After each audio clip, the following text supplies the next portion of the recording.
I'm back. We're going to be doing a little bit of eating today again. Healthy eating, perfect 10 lifestyle cooking class. And I wanted to share a recipe with you that I sort of learned out in San Francisco last week when I was out there studying with Shiva Ray. We were studying some Tantra, Yoga, and Prana Vinyasa Chakra Flow. So there was a lot of awesomeness going on, a lot of Shakti, and a lot of really great food in San Francisco. You really can't go wrong. Everywhere you eat is delicious, especially a couple places I went. The Gratitude Cafe, if you get a chance, oh, mwah, so delicious. And then also we ate at this little tea bar, and they had a really, really great soup. So I wanted to share that soup recipe that I kind of adapted. It's been a little chilly this week in Florida, which is very rare for us, so it seems like everybody's been sick. And I don't want to get sick, so I want to share this with you. Basically, very simple. I have this fresh miso, which you can buy at Whole Foods or any kind of health food market, and you can get white, yellow, or red. So I recommend the white or the yellow. Actually, the yellow is my favorite, but the white's really mild, and then the red is really like, you need to get used to the flavor of the red. So don't start with that one probably. But miso is what they make the miso soup in Japanese sushi restaurants out of, and it's basically a fermented soybean paste, but it's really good for you. It has a lot of isoflavones. It's really, really low calories. It's really just a really nice base for a soup. So I boiled some water, and I already put it in the bowl, and I put about just 1 scoop of the miso, and I'm just stirring. And then the soup that I had in San Francisco, it was green tea soup. And I thought, well, that's interesting. You know, instead of drinking your tea, you can just eat it in your soup, and it's just as great. So I made it with yerba mate instead. That's my favorite tea. And so I have this little tea maker, and I got it at Teavana, and you just you put the tea leaves in there, and then add hot water, and then when you push here, the soup drains in. So I put some soup, I put some water, I put some tea, and I'm just stirring. And now here's the interesting thing about soup. You can do what you like with it. If you're the type of person that needs a hearty soup, then I would really recommend like steaming some vegetables or something like that and putting it in here. That would be wonderful and delicious. I'm just going to do a very simple soup today. And so I actually have the little seaweed that you put in the seaweed soup, or in the miso soup, and basically it's wakame.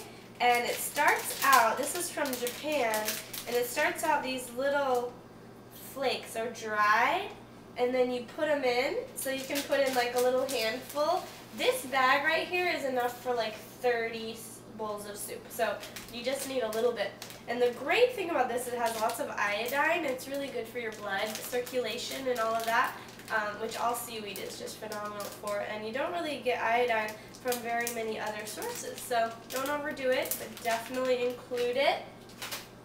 And then it's so wonderful. You just watch. It's kind of like a little, you know, I don't know if you remember those little pets. They were like little sponge things, and then you put them in the water and they just grow.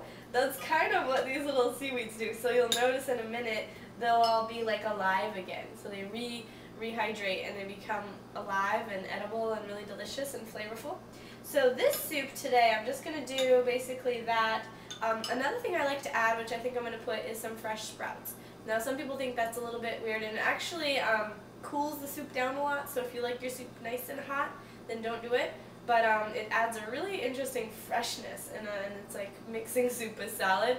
So if you're open, and if you're into creativity when it comes to eating, definitely try it. You can put any kind of sprouts you want. These are just sweet clover sprouts, but you can put alfalfa or broccoli sprouts or anything you like. And then just put a little bit in there. A lot of times the Asian people will put mung bean sprouts or something like that. So those are a little bit different flavor, and so I prefer these ones myself. But just a little bit of sprouts in your soup. And the really cool thing about them is because they're so tiny, they actually cook kind of really quickly. So it's not just like a raw thing. It actually becomes a little bit cooked, but it's still in the raw family because it doesn't get over and 10 degrees or whatever the rules with that are. And then, so anyway, with the soup, another thing I like to do, and this is just something that I love, is I get this bread. If you're into bread, this is a really great bread. It's a flaxseed bread by a company called Alvarado Street Bakery, and it's all sprouted grains that they make the bread out of, and it's really, really healthy.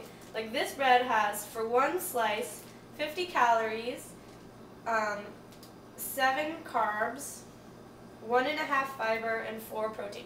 So it's like super, super light bread and really, really flavorful. It has lots of grains and flax in there. So I'll take a piece of bread, and you can toast it if you have a toaster. I don't have a toaster though, so I like mine raw. It's really good like that. And then I got this really good oil, and I'm a big believer in eating like really high quality oil because it really adds so much to your ability to release fat and to digest in all areas. It's really good, like lubrication for your internal organs. It's like, people have such a misconception about fat. I think if you consume fat, it's a bad thing. Oil has a lot of fat, but it's all really good fats, like the omega fats. That's what helps your brain functioning. It's what helps you to release fat. It does so many things. Your skin healthier, hair healthier. So anyway, I got this at the Yoga and Raw Food Expo that I taught at. These company Vega, they have it's an oil blend, and it's a mix. It's a mix between hemp seed oil, flax seed oil, and green tea seed oil, pomegranate seed oil, cumin seed oil, raspberry seed oil, blueberry, cranberry, pumpkin seed oil, and coconut oil. So it's all these really, really high quality, really good for you oils mixed together. And because it has a few kind of exotic oils like the pomegranate and the cumin seed, it has like a really nice flavor. So if you've ever been to an Italian restaurant and they put, you know, a little bit of oil with some fresh herbs for you to dip your bread, that's what I'm suggesting here. So we're just going to have the oil, we have our bread, and we have our soup, and we have our lunch. So I'm going to enjoy mine. I hope you enjoy yours, and we'll be back with you soon. Have a wonderful day. Namaste.